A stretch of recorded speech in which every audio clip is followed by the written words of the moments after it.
കൊട്ടിയൂരമ്പലം കൈലാസമായി, ഭക്തപ്രവാഹത്തിൻ ഗംഗയാറായി. ദക്ഷന്റെ ഹോമത്തിൻ ഭൂമി വിളങ്ങി, ദക്ഷിണ കാശിയെ നമ്മൾ വണങ്ങി.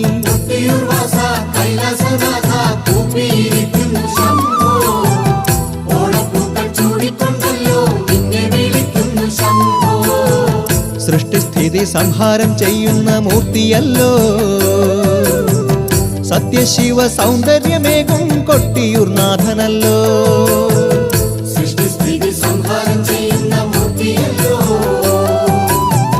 സത്യശിവ സൗന്ദര്യമേകും കൊട്ടിയൂർ നാഥനല്ലോ. കൊട്ടിയൂർ വാസ കൈലാസനാഥ കൂപ്പിയിരിക്കുന്നു ശംഭോ, ഓണപ്പൂക്കൾ ചൂടിക്കൊണ്ടല്ലോ നിന്നെ വിളിക്കുന്നു ശംഭോ.